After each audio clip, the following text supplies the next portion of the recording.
You ever meet someone and find yourself thinking, whoa, I want to be like them when I grow up? Well, for me, that person is my new friend, Walden Cox, aka Walthrax, aka Black Metal Axe, a 12-time world record holding trick shot champion in axe and knife throwing, a touring metal musician, an artist, and one of the most fascinating people I've ever had the pleasure of interviewing for this podcast. You might have seen him on the History Channel's Ultimate Marksman, but trust me, there's way more to his story than what you've seen on TV. From his wildchild beginnings to international tours to becoming a champion in the world of trick shot axe throwing, Walden has always prioritized one thing: living authentically on his own terms. This episode will help you tap into your intuition, creativity, and how it feels to carve your own path in life without apology. And because Walden is Walden, we didn't even ease into this conversation. He jumped right in, right from the moment he was born. This is From the Ashes, where every episode ignites hope and healing. And the fire in the darkest night, the phoenix burns. It's ready for flight. Shadows may come, try to tear you apart, but you're the flame. If you really want to get into it, I'm going to start at the very beginning. And so that means I was born to a very, very hippie couple on essentially the outside of a commune. They didn't live there. We had our own place, that kind of stuff, but we were involved in a very communal based lifestyle. And that was up on a place called Friday Harbor on San Juan Island in the Puget Sound of Washington State, really near Canada. So I was born on an island, very isolated, didn't even know what a TV was until I moved to the mainland when I was 7. I was like, what is this magic, right? And so was raised very like a wild child, basically. I got to run around these crazy forests and just do whatever I wanted when I was like 2 or 3. It was wild. And so then moved to the mainland, who was Bellingham, Washington, when my brother was born. And at this point, my mother had become a full-time art teacher, and my father had gone back to school for theoretical physics. So drastic shift. And so my brother grew up with a totally different set of parents that I grew up with, which is very interesting because I've always been the black sheep of my family because of that. So fast forward a few years, started getting very into sports. Was very good at basketball and track for the most part, decent at soccer, played those all the way through, halfway through high school, and it's about 10th grade. And at that point, I discovered guitar. And that was just because of a new group of friends I ran across. And so I started playing acoustic guitar. And it was weird because it was a Christian youth group like that I was hanging out with, even though I wasn't religious at all. They were just nice people. Started learning guitar through them.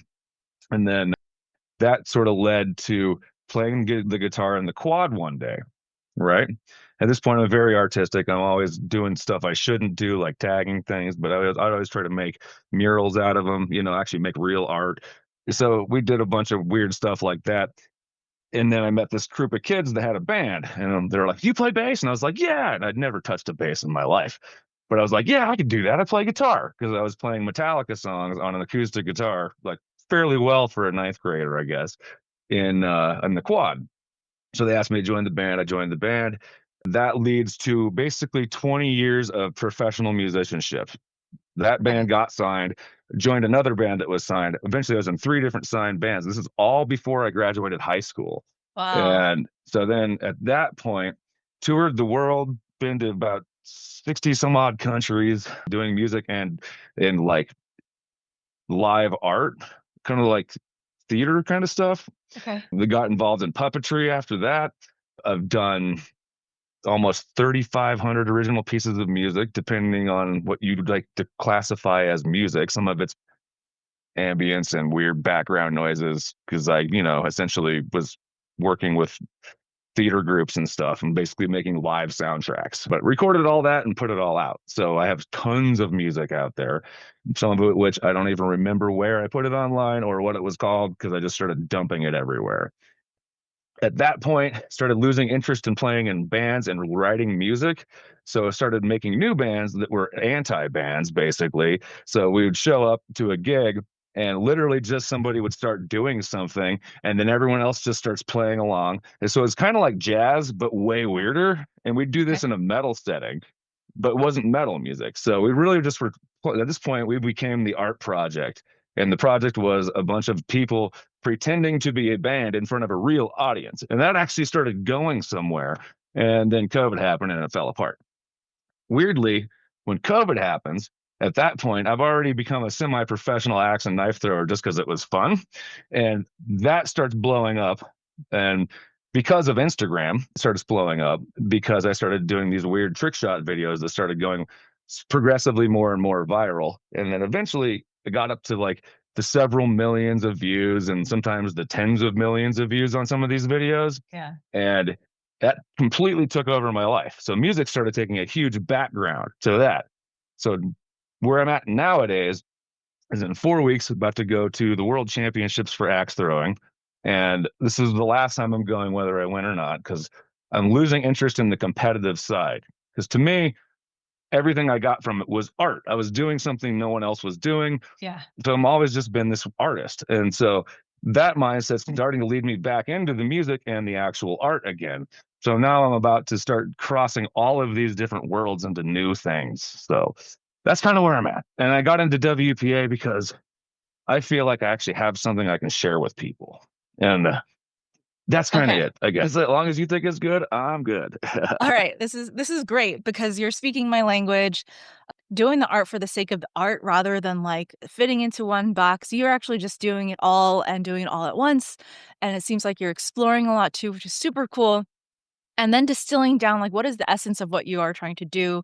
And it feels like you're trying to live a creative life. And there's a truth behind that. I think that is like coming into form. At least this is how I'm interpreting everything that you're saying.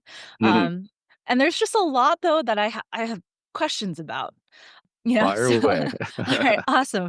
Because like, we've been in the circles together for a little bit, but I don't know too much about your background, and I wanna hear a little bit about those from the ashes moments, phoenix moments, where you have chosen to pivot, and, like, how easy for you it was to pivot or how hard it was for you to pivot at those times.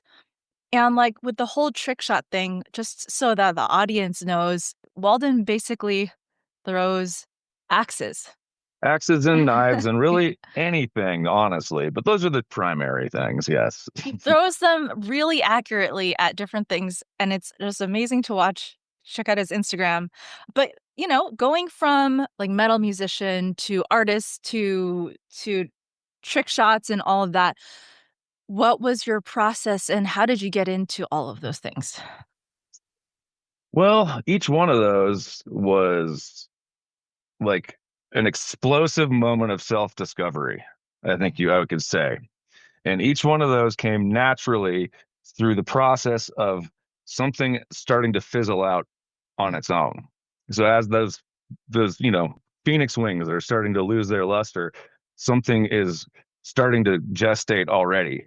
And there's an explosive moment where it's like a polar shift. And sometimes it's been easy because I'm ready for it.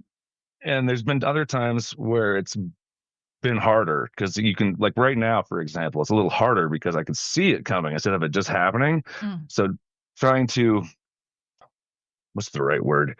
Trying to just welcome it without rushing it, like it has to happen naturally because the first few things that like the first few big shifts I went through were shockingly fast. Like when I went from like a very focused athlete to musician, within 6 months of picking up that first guitar, I was in a band that then exploded. And it was this massive shift very quickly. I just embraced it and just went with it, was what made it sort of easy to do. And then, but now that I'm starting to see that there's a bigger thing happening amongst all of these. There's a similar energy in all of them. I'm starting to see Mm. that it's coming, and that's the hard part. Is like, okay, just let it happen naturally. Welcome it and don't hurry it.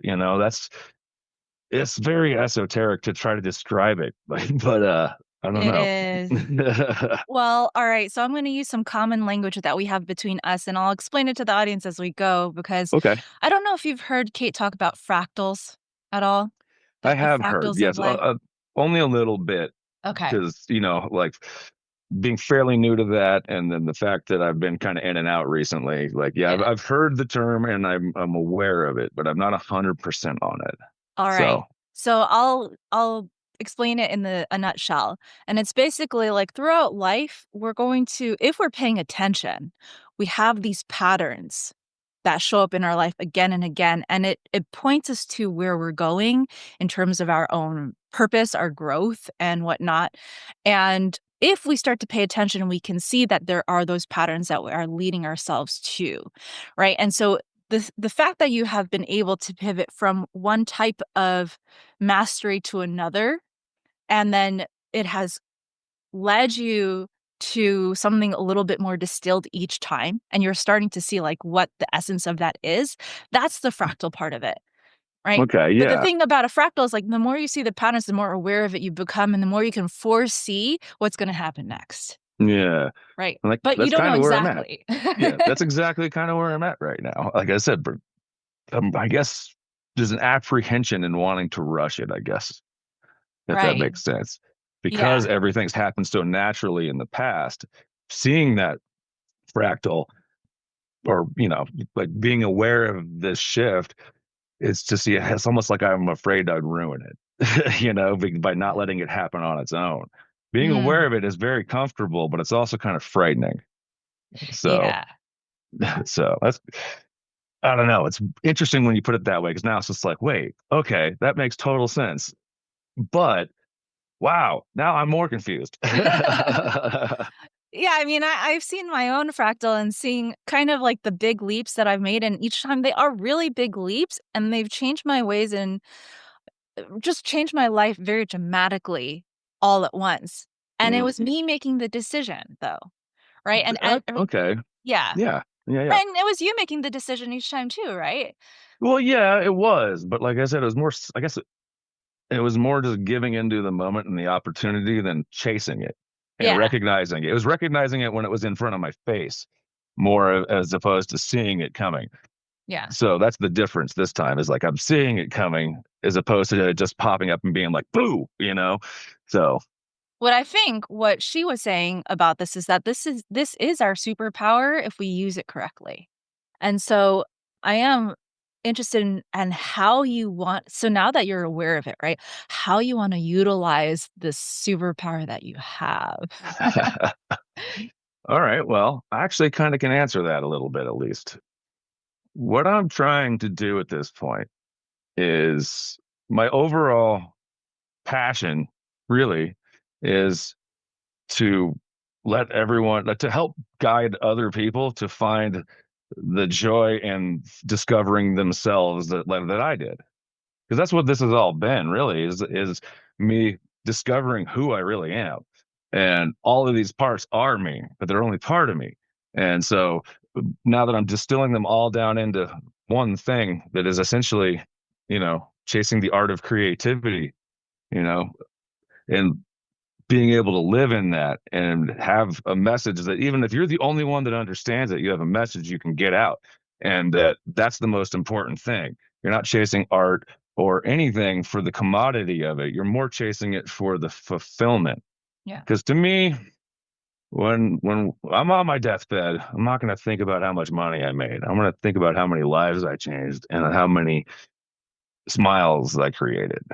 And that's kind of the big goal for me. And, is like, I want to know that I helped other people become the people that they knew that they should be, even if they didn't know what it was. Yeah. So that's kind of where I'm at. So there's something really powerful about this philosophy of becoming, as Seth Godin would put it. Okay. He has this book that's called This is Strategy. It's one of my favorite books right now. But the first line is, strategy is the philosophy of becoming. And I think as artists who have really stuck to their creativity, realize that the power is in the enjoyment of becoming and this discovery of it. And yeah, you're right in that it's not really about the money, it's about how much you contributed to others because you were so joyful in the process of creation. Does that sound kind of like what you're getting at? Yes, actually, I'm not familiar with that. Now I'm very excited to check that book out. I'll have to have you send me that title and all that again, like Yeah. when we're done. I'm a huge audiobook nerd because having been a audiophile for so long, I learn and retain so much better that way than if I'm actually trying to read something with my eyes. And so, if that's something that's available audio wise, I will be all over it and I'll finish it in half the time you're supposed to because I listen to it quick. Yeah. But like that's odd to have you phrase it so succinctly and have it actually resonate. So yeah, I do definitely, you know, find some very curious value in that. Yeah, and I think that's something that comes with a lot of that exploration that you've done naturally since the beginning of your life. And I've thought about my fractals and just like what I've been trying to do my entire life, and it's really hard to put into words. I feel like that's what you're saying too. It's like really it has been really hard to put into the to words forever because it's not it's not like something you could just like package right away and be like, this is what I'm gonna give you. It's yeah. There's That's the something to be in the dilemma, yeah. discovery. Yeah. That because every single person's journey is going to be completely different. So it's the package is simple. It's a guiding hand, like to help you walk your own path, really. I mean, but it's also that's so simplified that it doesn't Yeah. really do it justice. But it's like that's kind of what it is. Because otherwise, like trying to really come up and package this is the issue I've actually been having the hardest time with because it's such a I don't know. It's a bizarre thing. Like you don't really see this sort of thing very often. So there's not a lot of places for me to even model any of this after, but that's good because I've Mhm. never really modeled myself after anyone anyway.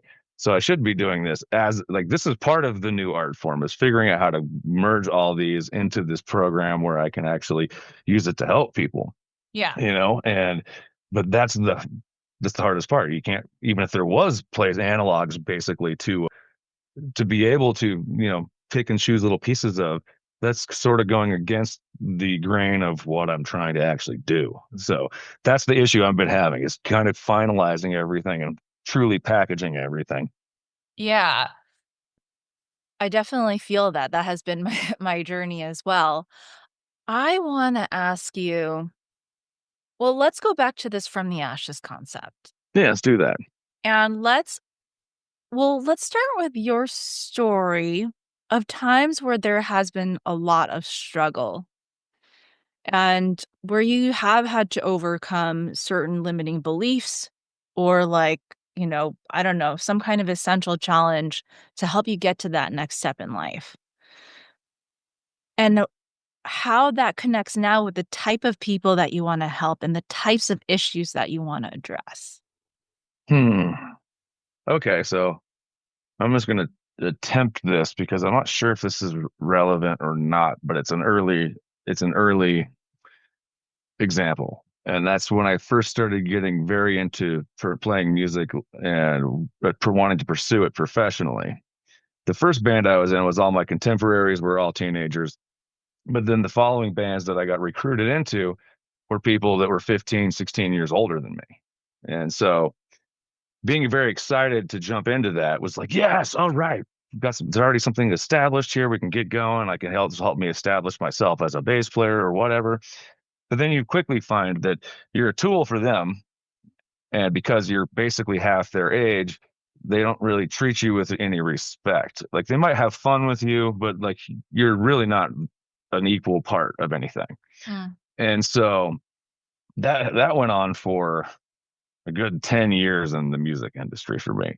And that's when I started being like, I'm kind of tired of this. I'm going to start making my own stuff. And so I did that. And I would say within a year, I transitioned out completely from playing in other people's bands to just doing my own things. And Mm. that was, it was hard because I was doing something I loved. I was completely, I was enjoying most of the time I was touring and playing music and recording, and even rehearsals and everything that went with it. But it wasn't fulfilling me the right way. Like so, it was that was the first real dilemma. was like, I'm going to have to walk away from this to pursue what I want to do. And that was kind of scary because it's like I've really established myself. I had some very incredible offers that only in hindsight were incredible. Like at the Mhm. time, or I could have been a bass player for a couple different incredibly famous bands right now. And at the time, I was like, that's not the direction I want to go. Yeah. They weren't anything either at the time. But then now it's just like, wow, if I would have just made a different decision, I'd probably have no financial problems at all, and I'd still be playing bass, and it'd be fun. And I wouldn't be fulfilled, but it would be fun. But that happened at least twice, and there's a couple other potentials that might have been gone through as well. But I don't have any regrets about that. And that's one of those things where, sometimes hindsight can be a real burden, Yeah. like because you start thinking, I could have made this decision, I could have made that decision. And even after you have those thoughts, it's healthy to process those thoughts if you have them, if you do have them. But you actually have to process them. You can't dwell. And Yeah. that's one of the things I've been pretty good at, is being able to move forward regardless of the fear of the consequence of moving forward. And that's something that a lot of people, at least in my circles, have. Like a lot of people are stuck in ruts because it's comfortable enough, and they're afraid of what might happen if they try to break out of that rut. And so I feel like that's something I can give to people, or I can at least help them discover. And if nothing else, through my own story, or well, several stories really, of all of this. I have several examples of that sort of thing, but that was the first real big one, I think. You know, Yeah. so because before that, all the shifts before that when I was young were just like, woohoo, let's do this. Oh, that's great, awesome, cool. And I wasn't really giving up anything Yeah. that wasn't just fun for different fun. And then, but once I started really having a vision of what I wanted, it was like, I can't do that if I'm doing this. So I have to go on. And so it's like being able to recognize those decisions and stick with them, like regardless of whether there's fear or apprehension there. That's a huge one. I can definitely relate because there have been times where I've said no to things that other people would think I'm crazy for saying no to. I've given up things that people and relationships that people would thought were like the ones I should have taken, and it was in the interest of me being true to myself, which is something that, like, it's hard to justify sometimes. Yeah, because everyone else sees what you do and that's not what they do. So they're going to question it, and then they're going to make you question yourself. So you can't make all your decisions based off of what other people think you should do. You live your world, you live your own life through your own eyes, not through everyone else's. It's good to be able to step outside and see through those eyes, but you shouldn't have to do that. Like unless like there's times when it's going to pop up where you're like, oh, I wonder what this actually comes off as, like what did I just really say there? But we all live our own lives. We're all born alone and die alone ultimately. And it's a matter of being happy and feeling fulfilled and finding the right people to be happy and fulfilled with. And just to be able to be like, yes, that ride was awesome.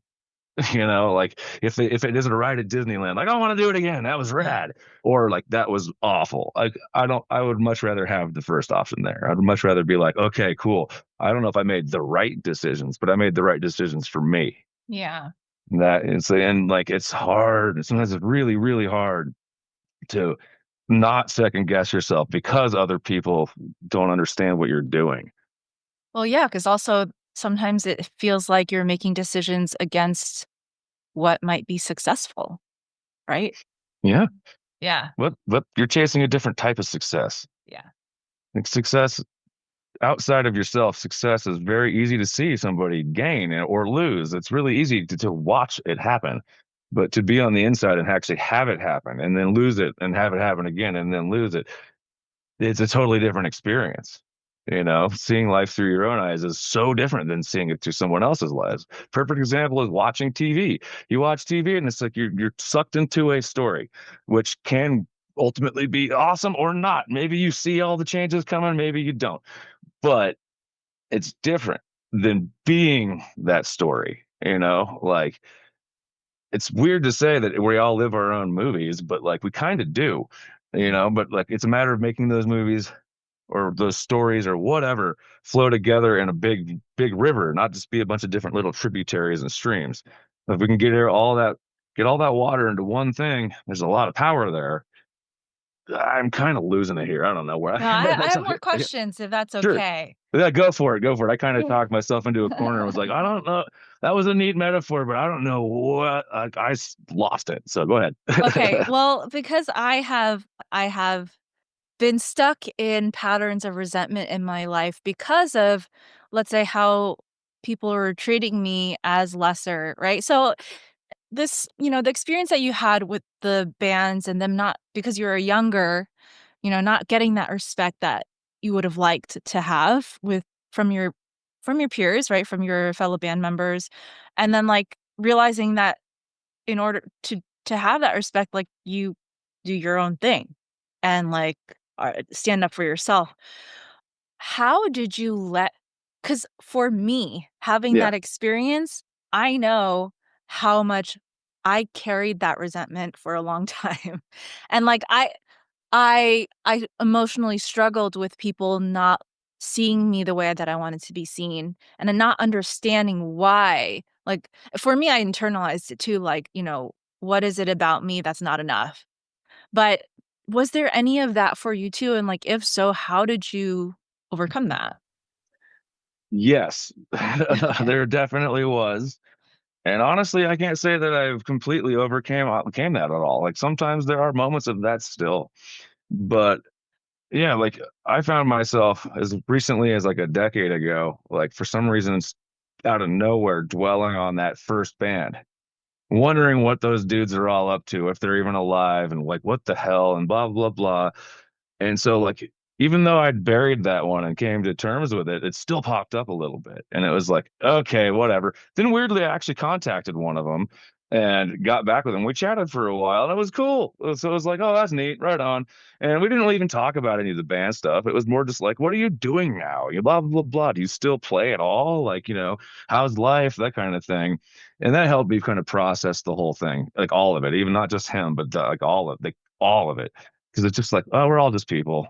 None of Yeah. that's even happening anymore. It doesn't matter how things ended because now we're here.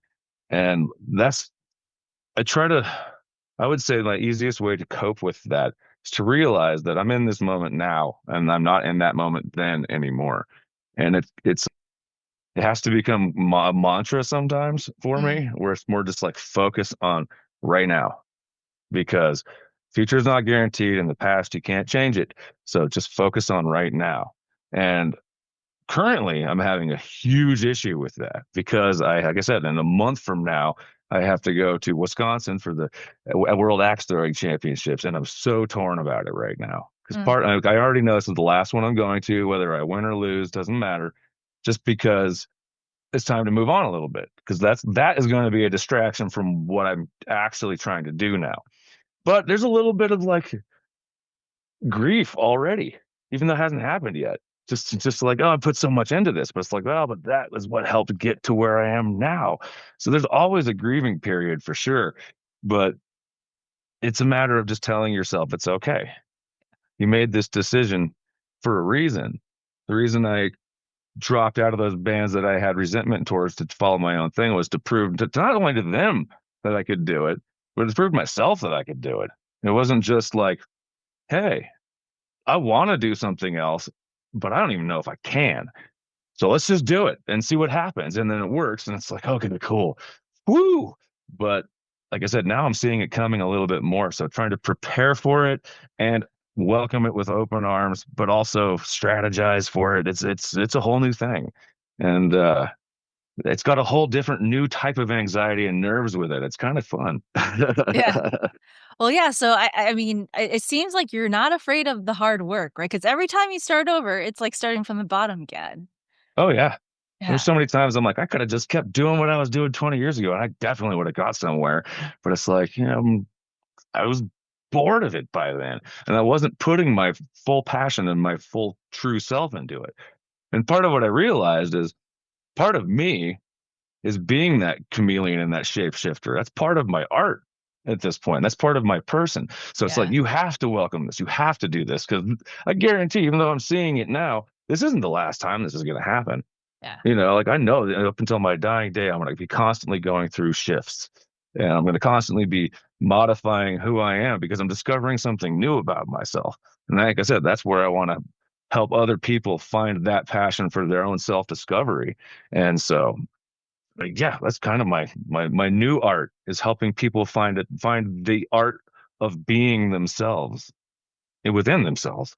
Yeah. So, and that can be people might want to, maybe they wish they were a painter and they never even tried it. Like, weirdly, I got a lot of background in that. I can actually help with that. And then they could chase that. And maybe they'll be like, this isn't right. And then they'll try something else. But not being afraid to make those attempts. And just because maybe that wasn't what you really wanted, but you didn't know that till you tried. And Hmm. that's me. That's me. Like all these things are part of what I really want. I haven't found it all yet, but I'm on that mission. I'm on Yeah. that journey, So Yeah, right on. I think that's a really good way of looking at it. It's just like I'm on the mission. I have found parts of myself. And like for me, I know because like I've danced, I've been a tour guide internationally, I've been a teacher, I've been a clinician for Ayurveda. I did my massage therapy training and then like a couple months later promptly decided to drop that. Uh, I've tried a lot of things and sometimes it feels like I am leaving stuff half baked. I know that feeling. I was a Yeah. paramedic for a minute, Yeah. just like your school with the massage therapy. I did the same thing with medic school. Like went all the way through the whole thing, Yeah. passed it, and then stopped. Like, so I have a lot of skills that I've very rarely had to use, but those skills are very handy because if you need to be able to use them and there's no one else who can, it's nice to have that information. And there have been times since that school where that information did come in very handy. So even though that was a quote failed attempt at finding myself, I found part of myself. And that part might be a very small part of myself, but it has proven to have not been a waste of time, at least. Yeah. But like I can super relate to that. Yeah. I it is difficult sometimes to not get lost in like the "Are you crazy?" The Yeah, self-talk, right? Is like, "Are you crazy?" yeah. I got a little voice right here that is constantly telling me I'm crazy, and another one over here is like, "Nah, don't listen to that guy. Yeah. You're crazy, but not the way he's telling you." So they've Yeah. got two different crazies going on. Like, oh, it's bizarre. Yeah, self-doubt can be a huge crutch, and it can lead to depression. And I've definitely had those moments of like 4 solid months of just nothing, Yeah. just sitting around, just like, this sucks. I don't even know what I want to do. I don't even have anything I want to do right now. But then all of a sudden, out of nowhere, bam, spark of creativity and off to the races again. And those have been pretty far and few between for me, but I can't say I'm immune to it. Yeah. I mean, So, I I mean, feel like it's hard because there's always gonna be, like, maybe the it's like what Kate talks about when she says, like, there's the space, right? Like, where there's nothing, where you have to deal with the void. mm, But yep, the void is where all the creativity comes from. exactly. Like sometimes you don't see it coming, it just pop, there it is. Yeah. So, Yeah, so I've been that really definitely. exploring. Yeah, exploring to be comfortable with having nothing and doing and being nothing for a second, Yeah, no, maybe. like I can feel that. It's hard for me, but I can feel it. And I do find my moments of zen and nothingness. But then I have those moments of self-doubt that's like, I could be doing something else, but I don't know what it is. And then that ruins it. And it's just like then you gotta find that nothingness again and that zen again. But it's a meditation. And sometimes it's easier to fall into it, and sometimes it's really hard to stay in it. And I've definitely had my moments of both. And even recently, like I said, with like seeing all this stuff coming to a head all at once, there have been definite moments of just pure stagnation, like I can't even get myself to want to do anything. But I'm gonna go do dishes and do random stuff around the house so I don't feel worthless. Mm. And I've definitely like I've had those recently, like up for like a week at a time. But then it's followed by this huge burst of positivity and productivity that's like almost unfathomably, gosh, that was a hard word to say, but it's so much happens so quickly and in such a positive way that it's almost unbelievable. So when you look back at the time you sat there waiting for it, and then when it happened and it happened successfully, it's like, okay, overall, that still was very productive time. Like maybe because of how fast and easy things did just happen, if you would have tried to force it during that time of stagnation right before it, maybe it wouldn't have worked out as well. Who Mm. knows? But that's that self-doubt hindsight stuff. You just gotta embrace the now. And sometimes the now isn't exciting, but sometimes it is. So If you're listening to this, I want you to know that you are a badass visionary. The world doesn't need a watered down version of you, it needs you fully alive, fully expressed, fully thriving. Club Phoenix is where we work together to help you break free from burnout and build a life on your own terms. If you're done playing small, book a call with me through my link in the show notes and let's make it happen today. I think that leads pretty well into why you're focusing a lot on the mental health now and the mental wellness now, right? yeah, So, can you tell me a little bit about your journey into this wellness space, which at first glance might seem a little bit out of left field? at first glance, it was very out of left field for me. My wife Kirsten had she's this has been something that she's been like very passionate about for a long time, and she's been part of the WPA with Kate longer than I have. But she found something in what I was doing where she realized we should work with what you do instead of me forcing what I do. We should be what you do is very unique with the way you, and so we should focus on that because that way we have a totally different type of program to offer totally different people. And there's something to your story. And I was like, okay, cool. I'm down. Like, why not? Blah blah blah blah. Just sort of dipping my toe in to see what it was about and realized that that's what kind of made me realize that I've always sort of been mental health adjacent because I've always preached this, regardless of what it is. Like even in the competitive axe throwing thing. Now, part of the reason why I'm the black sheep of the community to the very competitive people and the organizations is because I'm there for the fun of it. Even at the world championship level, you'll find me just gabbing and having fun instead of actually focusing on what I'm doing because I'm there for the experience. I mean, the winning's cool, but so is losing. Who cares? Like, whatever. We're there for fun, period. And then there's all these issues that'll pop up within this sport, and they always cause a lot of division and arguments. And I always pop in on those little chats, and I'm like, if this is making this not fun for you, why do you do it? Mm. And I'm always just posing those questions. And some people get very upset at those questions because they're like, whatever, dude, blah, blah, blah, Mr. Trickshot over here. And I'm like, you ever see me not smiling? You ever see me not having fun?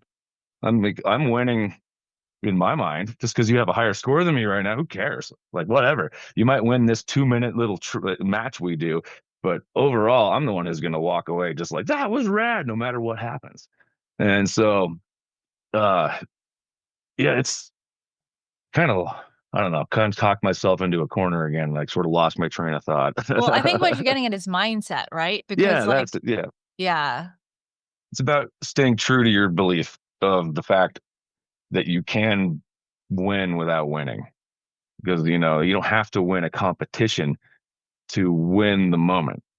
Mm. It's like, I don't care about that.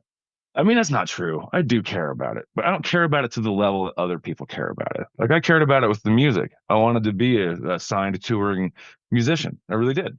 And I got to be that. And then I realized that was only part of what I wanted. And so just all those different experiences going through all of that, all the way up to what I'm doing now with the axe and knife throwing stuff, just made me realize that I'm looking for the moment. I'm looking for the true interactions with people. I'm looking for true moments of being myself and just being happy and being myself. And sometimes those moments are steeped in loss and failure, but sometimes those moments are the highest things you'll ever achieve. But most of them are in the middle, and they're everyday things. And you can find joy in everything if you are open to it. And that was my big battle in the beginning. But then I took those risks, and it led me here. And so can't say I feel like I made any bad decisions, just maybe questionable ones, but not bad ones. How did you get into the axe throwing? That's a interesting story, kind of. It started when I was a little kid throwing pocket knives and old butter knives and just things at trees in the forest when I was like 5, Okay. and getting in trouble for that, like I should have. And then getting into sports, blah, blah, blah, blah, blah, all the way through that. And then when I met up with Kirsten, so around 20 years ago, we were doing some martial arts together because like this will be fun. And the guy we were learning from kind of taught us the basics of knife throwing. And I was like, ooh, this seems very familiar. I kind of did this as a kid and didn't really get any in-depth training, just got some basics. And that was just in and out, just whatever here and there. And then right around 2012, 2011, 2012, it just out of nowhere, like, I want some axes. I want to be all Viking. I want to throw stuff. That'll be cool. And I didn't know what I was doing, but it was fun. And I was like, that'll be great. Let's just break stuff in my own yard. What's the worst that can happen? I got to clean up a mess. Who cares? And so I did that and did that for years and years and years and years without even knowing anyone else ever really did this. Like, I was an axe thrower for probably 8 years before I found out that anyone else had any sort of interest in it, let alone there was a whole professional league and a whole community based around it, because I didn't do social media at all. I had no idea. And so, funny story, we go to a Mexican food restaurant in 2018, and maybe it was 2019. No, it doesn't matter. Whatever. It was before COVID. And we're sitting there eating food, blah, blah, blah. And the TVs are playing stuff. And on ESPN2, all of a sudden there's axe throwing. And it was behind me. And Kirsten's like, hey, look at that. And I'm like, oh, what? Those guys are really close to the target. What's that about? Like, because I'm used to throwing from really far away and doing all kinds of like nutty stuff with axes. I'm like, this looks boring, but like, whatever. Who cares? That's pretty neat. It's on TV, and it's neat to know other people do it. And then kind of out of sight, out of mind. And then she starts seeing like things on Facebook about, axe throwing bars. I'm like, they're really doing that?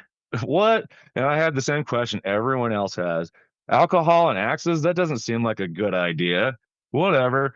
And then a couple months after that, one of her friends was having a birthday, and she's like, let's go be social. I'm like, why don't you get all those girls to just bring a bunch of beer over here and I have a giant Target here? We could save hundreds of dollars. She's like, that's not what they want to do. They want to go to the place. I'm like, all right, I'll go. Fine. So we go, and in this 2-hour session that we're there with like 14 other girls and one other guy, our coach, like, he's like, who wants to be my demonstration person? And all of them point at me because they already know I do it in the backyard. And I'm like, fine, whatever.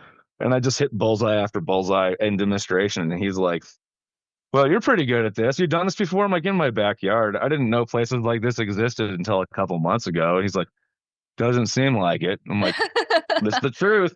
And then he's like, do you want a part-time job? And I was like, man, I got a good job. I'm good. He's like, no, seriously, do you want a part-time job? Like, you're really good at this. Like, you should coach people. And I was like, eh. He's like, I will literally let you write your own schedule. And I was like, what? Sure, why not? So fast forward to now, I have worked at least one part-time axe throwing coaching job ever since, because it's super fun and I love it. But so I jump in there and I'm just goofing off, doing my same thing that I do. And then, like I said, I'm just kind of throwing stuff around, getting weird, having fun. People are like, you should make an Instagram account. I'm like, why?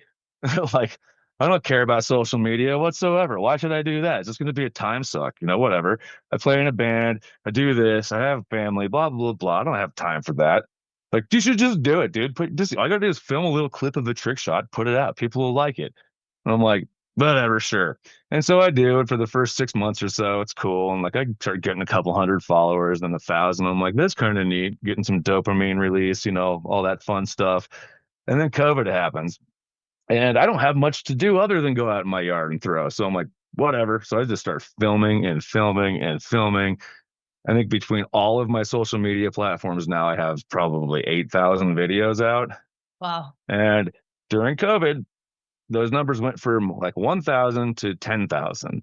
And then I started a different like a YouTube channel that then did the same thing. And like it's all of a sudden it's all these different things and they're all blowing up. And it's like, hmm, there's something to this. That's pretty cool. So after COVID, I decided, I might as well try to do some of these competitions. Because like, why not? I'm super in the world. Everyone in this world's following me now. I might as well go. Let's see what this is about. And so I go and I do okay. I'm not doing great because I don't really focus on their game. I focus on what I do. It just happens to be adjacent to what they do. So I show up at these things and everyone's like, cool, right on. Hey, man, what you do is really neat. We like watching it. And then I realize I'm just like a court jester to them, basically, because they do something different than I do, just with the same thing. So they don't understand what I do, none of that, and so it's fine. I don't care. And I start doing better and better in their competitions, so I'm getting better at their game while taking my game to an absurd level that they can't even imagine. And so I'm at the point now where I'm like not even interested in their game anymore, but I'm gonna go because I'm developing my own game, and my own game is like, well, it's throw axe, feel good, throw through what you go through. It's about like this isn't a sport, this is the fun hobby. You guys are trying to ruin it with your sport. I'm trying to make this awesome, like truly awesome for everyone who does it. And the way that I've approached it, I feel like I can really do this. I feel like I can really affect people's lives with such a simple action. And it's like, cool, let's just get in it because literally anyone could throw an axe. And I could teach you how to do it well, really quickly. And that brings a lot of smiles to a lot of people's faces. And then that leads to big, fun conversations like this, too. So, Yeah. you get to know people all through some silly thing I did in my backyard, and that to me is really powerful because I chased this on stages all over the world for like 2 decades. And I found it better in my own backyard than I ever found it anywhere else in the world. But it doesn't mean any of that was wasted time either. It doesn't mean any of that journey was not relevant because I wouldn't have found this if it wasn't for that. And so now I'm trying to harness all that energy again and be able to take what I'm doing now literally on the road. Like I have potentials to go to like Czech Republic and other places in Europe this summer doing this. And like I never would have seen this coming like up until literally I would say beginning of 2025 was when I realized that I can do this and kind of combine it with some of the other art and music stuff so I can stay in a spot a little longer than one day. But I can do this and I can use some of the skills that I've had in the past to make this actually work. And I can create an entirely new program slash hobby slash entertainment, like whatever. I can create a whole new basically product out of this that no one's ever really done. And I can take that physically on the road. And because of technology now, I can do it online. So like I said, I can find the magic I was looking for on the road in my own backyard. But then I can take that magic that I found back on the road. So that's kind of the roundabout mystery of what I'm trying to do. And that's why I'm having so much problems putting it all together. I think it's going to be amazing when you do finally put it together because it is. I mean, we went from talking about just like throwing axes in your backyard, right? And the fun of it to like discovering, well, there are already people that are doing it, but like you've all, I think it's real cool that you found people that are doing it, you found that you're really good at it, and then still that you're sticking to your guns. Sticking to your guns, and because you know that the way that you have gone into this, it's elevating you, right? Do you have an idea of, like, at least maybe if you don't know exactly how it's going to look right now, like, what is your mission for it? My mission is to be able to affect every single person that I encounter in a positive way, whether they remember my face or name or not. I want them to have a positive little bit of magic from me, one way or the other. And I've done humongous events. Like I do an axe throwing event inside of Denver Oktoberfest, which generally full amount of people is right around 250,000 every year. And I bring axe throwing inside of that, which to some people would sound totally insane because there's tens of thousands of inebriated people at any given time, and I'm letting them throw things. But I'm really good at keeping them in line, and I'm good at what I do. And I've found that I can affect those people in a matter of 2 to 3 minutes in a very positive way. And that kind of led me towards the whole mental health thing. And then now I have opportunities to work with people on the opposite side, people in recovery, Mm-hmm. right? People who've essentially lost their way or lost their focus and need to find it again. And that opportunity to me means a lot more than just going and making a bunch of money throwing axes with drunk people. Granted, I'll still do that because it's fun. Don't worry. Like I ain't changing that. It's a blast. But I've also found that it can be healing as well as just fun.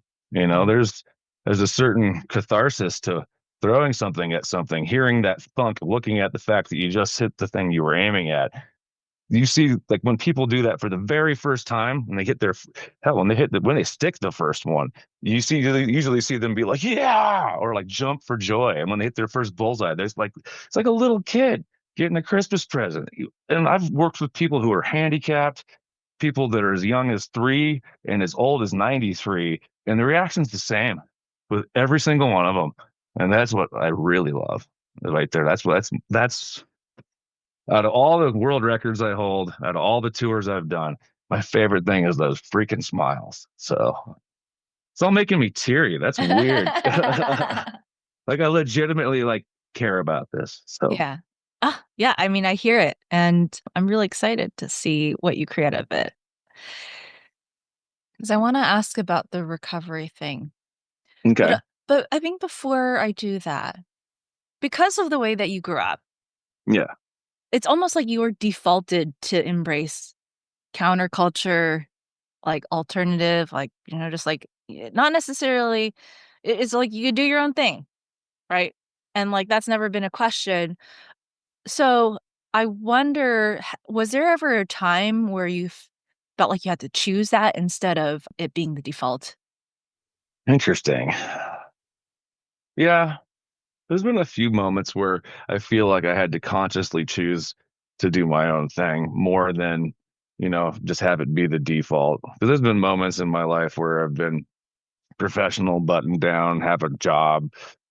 Now that sounds weird to say for many reasons, but like to make the decision to walk away from that sort of thing to get myself back on the track that I wanted to be on. There has definitely been moments where I had to consciously say, I let myself get in a rut. I let Mhm. myself start doing the thing that society or whatever thinks I should do. And I don't want that. Like I'm pushing 50 and I still live my life like a kid, but I have a grandkid, let alone kids. And so there's a weird balancing act when it comes to all this because you show them that it's okay to be a professional goof off. You have to show them how to do it right. Mm. Otherwise, they're not. But that's the thing. I'm not sure how I did it. Like it's like so. Being an example is something I definitely get forced upon me. Mm. So I have to be constantly aware of how other people see me, but not let that take over because then I get into those ruts of being that person that someone else thinks I should be. And there's a balancing act between that because when it comes to family and stuff, you really do need to be that person that they need you to be. Mhm. But you feel like I have this, I can't just be that. I have to keep chasing this because that's who I am. And if you want to grow to be the person you are, that's the best example I can give you Yeah. is the fact that I kept being me no matter what. But at the same time, trying to balance the vision of the other people in my life along with my own.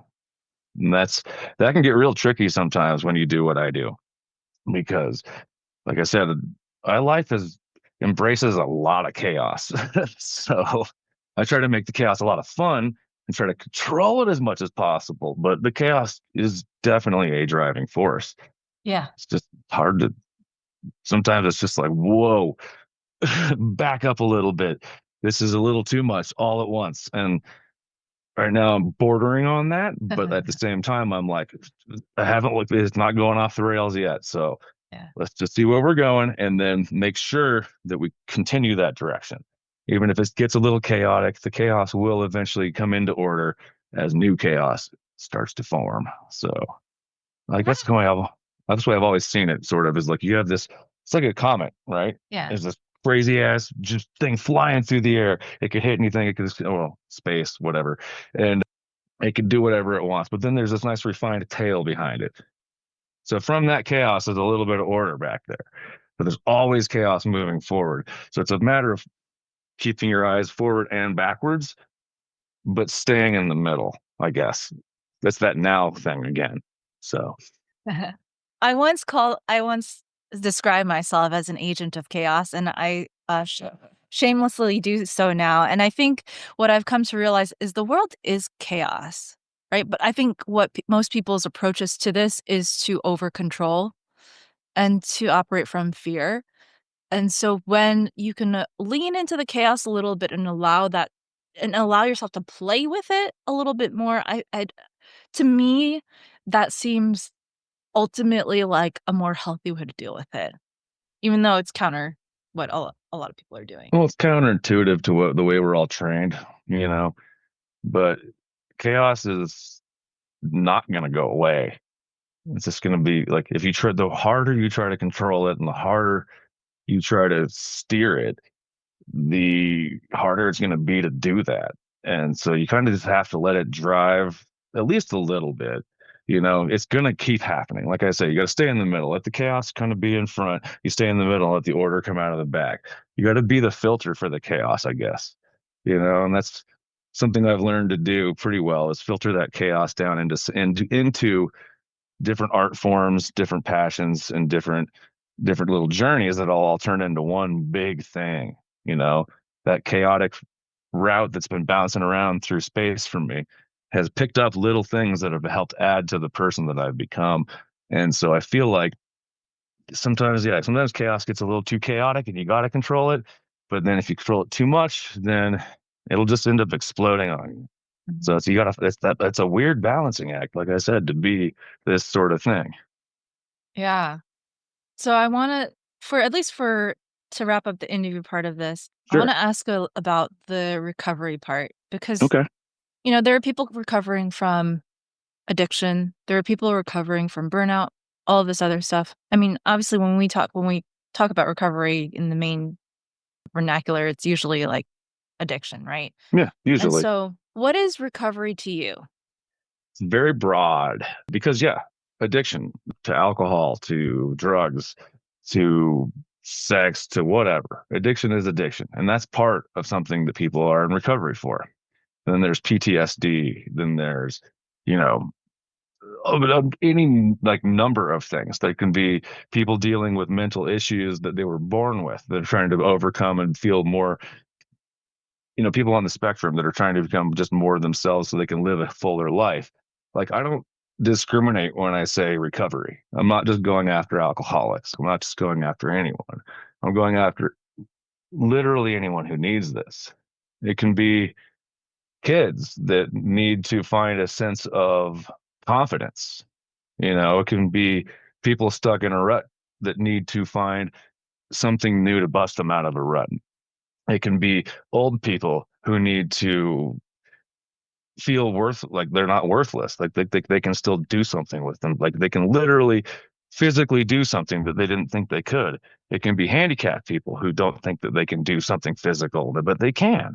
It can be anything. And so when I say recovery and with this program, I'm building it in a way where the whole throwing things at things is only part of it. It's an analog for being able to achieve anything. Especially for people who, like I said, handicapped people is a really big example because I've worked with people in wheelchairs, amputees, all kinds of stuff. But like the whole going after recovery. It's people, even if it's people who don't have any of those issues, people who just have settled in their life and they want to try to find something new because they're like just bored. There's any number of people who can benefit from not just the throwing side of this, but the career, the chasing your passion and the artistic side of it. And I'm not going to discriminate against any of it.